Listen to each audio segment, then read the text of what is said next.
I have seen a man die in this game. We are bled on the battlefield. Again, the fight game is full of sharks, but I'm the fucking whale. Making sure your internal dialogue and your internal belief in yourself is strong enough. If you truly know yourself, you can know others. So I know what way I feel. I know what way that man feels. Secret and preaching the law of attraction.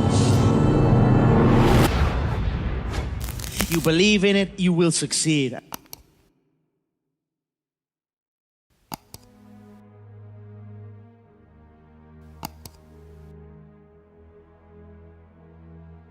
What got me to where I am and where I continue to go and where I will continue to go is an insane work ethic. You can only put in that amount of work if you were doing something that you are passionate about. And that's what I have engaged my entire life's work in. You cannot fully commit to something if you are not passionate about it. So you must look at your surroundings, at the things you are involved in, and ask yourself, are you truly passionate about these things? Do you truly want to put every ounce of your being into these things?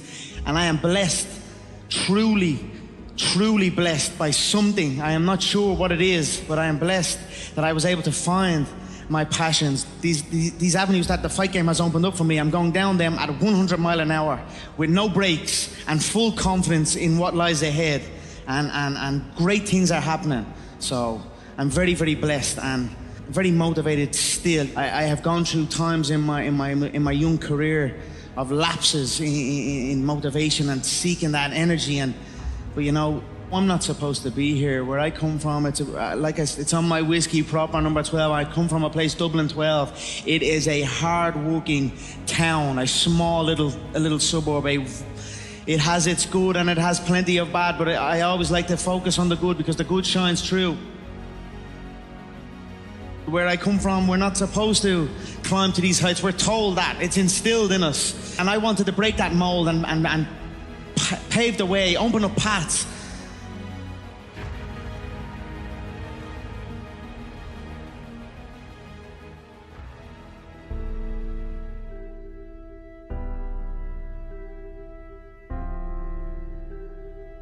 You know, like driving on them towards them building sites, and I'm just a young kid, first year apprentice plumber on a building site. They're the guy that goes to make the tea. They're the guy that goes and gets the copper pipes from the storehouse and carries it up.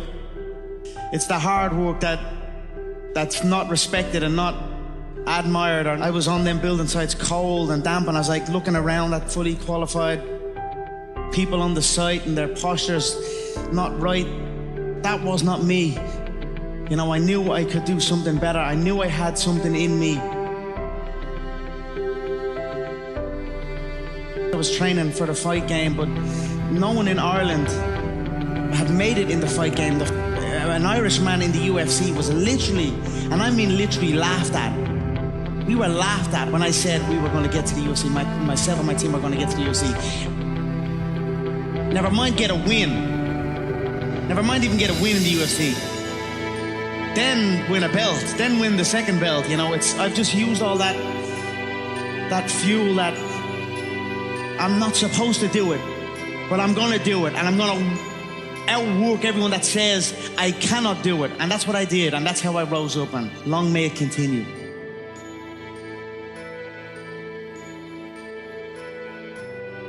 So my sister, when I was a young kid at around 15 years of age, unsure where I was going, came to me with a book, The Secret, and preaching the law of attraction.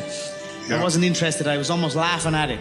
But then she kept on me with it, and I eventually watched a movie on it and read some books on it. And then it started to resonate with me, like to keep positive and have belief in where you're going.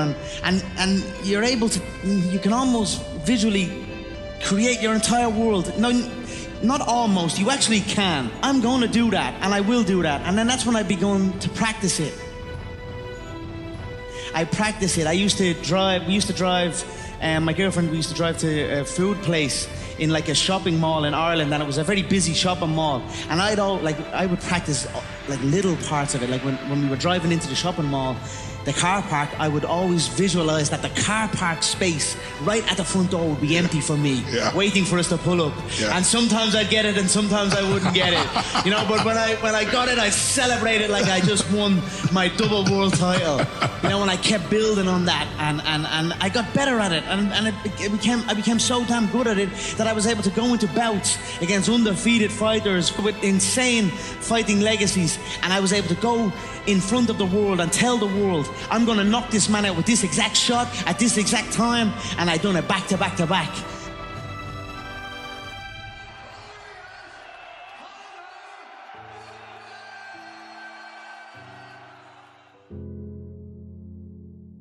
See, I was visualizing before I even knew about it. Obviously, soccer is huge in Ireland and the UK, and it was my first love, most certainly. I used to sneak out of the house late at night, and there used to be a little grass patch by my home, and I'd take the football out and play on the grass patch on my own, and I would kick the ball against the wall. And when I kicked the ball against the wall, I would imagine it was a goal, and I scored a goal, and I would run off, and I would visualize a screaming arena cheering me on.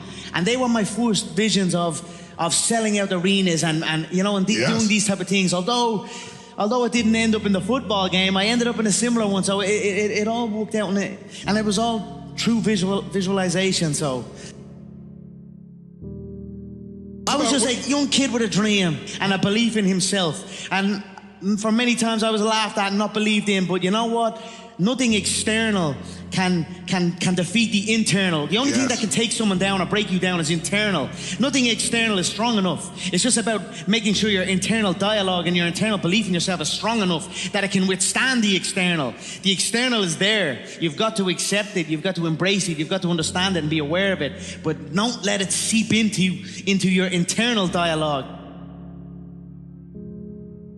I don't know it all. I'm up and down and growing with this. I'm trying to continue to learn. It's a daily occurrence. Not to let that external infiltrate my internal. And that's what I'm trying to do right now, because I have let it infiltrate it at times. Who am I? I know who I am. I am an Irish animal, a proper Irish animal. My career is a career of never been done before. No Irish man has done what I have done. I opened up pathways for my people. We came steaming through the door thanks to my belief and my hard work. I put my people on, I put my nation on the map. Although we are known as the Fighting Irish, in boxing terms, we have a rich history in boxing, but not in mixed martial arts. True fighting, a full fight. We had zero history, zero impact. We were almost looked down upon. The UK scene had risen up. There was many stars. Of course, the Brazilians, they invented the sport, vale tudo, no holds barred fighting. Then the Americans took it, franchised it into the UFC, and built it up to what it was. So the Americans and the Brazilians dominated the sport, and then the UK was rising up, and the Irish were just the Irish. But I knew different. No more. Exactly. Give it up for them. That's awesome, man. Now my nation's flag is on the UFC belt. They released a new belt. I won the two belts, the first two ever done it, and still the only two ever do it, unified. You know, for so long, like in my mid to late 20s, when I started to acquire wealth and acquire money, I was fascinated with materialistic things. I would buy myself cars, watches, but I switched off of that now. It's like I realized I was spending things on material items and not things on myself, on my being, on my fitness, on my health. I've switched that completely. We've got to be in shape. I think a trait of the successful is to train early, wake up and train early. You've got to be in shape. Yes. To be, you've got to be in shape physically to be in shape mentally. Yes. They go hand in hand. Yes. So I'm putting a lot more time into that, and I actually realized that first when I read it on LeBron James. He spent $1.5 million a year annually on himself. And his body. Physical therapist, masseuse, nutritionist, trainers, oxygen. All of that. And you know what? When I seen that, I said, I spent zero. I spent zero. I just, when a camp forms, when a fight forms, I'll gather a team of people. We go into the Vegas desert, lock ourselves away for 10 weeks and do insanity work. If I'm training back at home during camp, I have fighters locked in a hotel room waiting on call to be called and to come and fight me. It's an insane game, but it's not all in again. I'll go back to that term. It's halfway in. And then you can't be that way, and you certainly cannot be that way in the fight game, but in reality you can't be that way in any game you're in. If you're in a game, make sure you're in it all the way, all in with it, and then that game will be your game. And that's where I am right now. And I've only kind of taken this philosophy recently. Like I said, I've had dips, lacks of motivation, dips in commitment. Ali was one of my first heroes in combat sport. I watched documentaries on him, I read books on him. But even before I engaged in combat sport, I was interested in like the wrestling side of things, which is a lot more show. Yeah. And then obviously Muhammad Ali was a different animal because he was doing it for real. Yeah. Wrestling's not really for real. It's, you know what I mean? But Muhammad Ali was doing it for real. And he was captivating the audience, he was entertaining, and he had passion and conviction. And I was just a young kid watching this. And then what got me into combat sport originally was as I grew older and began venturing outside my home and outside my estate. Again, like I said, Dublin 12, it's a wild out town. You've got to be able to fight. You've got to be able to defend yourself. So when I ventured out, conflict began happening, and I wanted to be prepared for that and be able for that. You know, that's false toughness. The tough guy does not last in the real bullshit. game. You know what I mean? That's false. I look at the tough guys back then. Where are they now? They're not tough no more. They ain't tough in their mother's box room. You know what I'm saying? So I was not necessarily a tough grown up, but I was a hard worker, and I was smart. That's what I was. And wits beat toughness any day of the week. That's awesome. Twice on Sunday. So I knew what I needed to do. I needed to learn combat sport. I needed to learn martial arts, gain confidence in surroundings, and then rise up. And that's what I done. Coming up, I look at, it's not trash talk to me, although it has in a way become that. I look at the opponent. I look, you know yourself to know others. That's a Bruce Lee quote. If you truly know yourself, you can know others. So I know what way I feel. I know what way that man feels. I know what I can say to push his buttons. I know what he's thinking. I know what he's afraid of. I know his worries, and I put them under the spotlight. I put them out there. I get them thinking about it. I made a Jose Aldo an undefeated champion. He was 28 years of age at the time. I made him feel like he was an old man. But he was 28 years of age. I went in, I told him what shot I was going to knock him out, and I knocked him out with that shot. So it's all psychological, to be honest. You've got to be able to control your breathing and control your emotions in there. Again, like I said, sometimes I've been up and down on it. Sure, of course. Sometimes I've riled up too much to it, and I'm only young, Tony, you know, I'm still learning the game. And I don't claim to know it all. But what I do know, I know it damn well, you know, and I'm continuing to learn and continuing to push on. And that's where I'm at now, so. More external doubt. I love it. Give it to me. Give me all that doubt. Tell me I can't do something. Tell me I'm not gonna cross over and make that jump into a completely new sport. Not only against some random guy, against the damn best.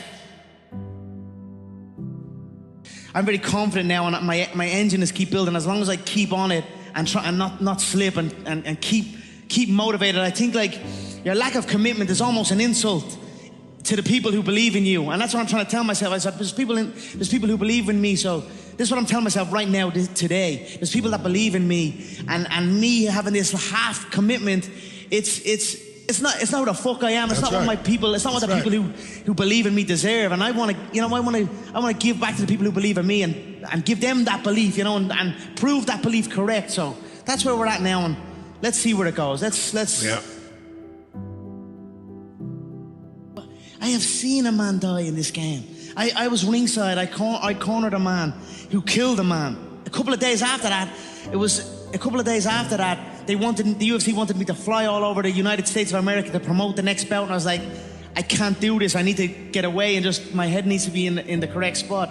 It's a ruthless game. You have to be willing, because you can go in there, and when you come out, you're a different person. If I could describe it to people, it's like entering a car crash. You're going into a car crash. The shins are bare, the feet are bare. You can strike with the elbows, the knees. It's a vicious game, and you've got to be fully committed, and you've got to be willing to go all the way. And that's what I am, and that's what I have. It literally is a fucking gladiator. I make correct decisions even in there, even in defeat. I know when it's if there is an out and it's time to get out. I know when to live to fight another day. Yes. You know, so you have to be intelligent in there as well. Otherwise, you won't live to fight another day. And that's what happened in my last bout.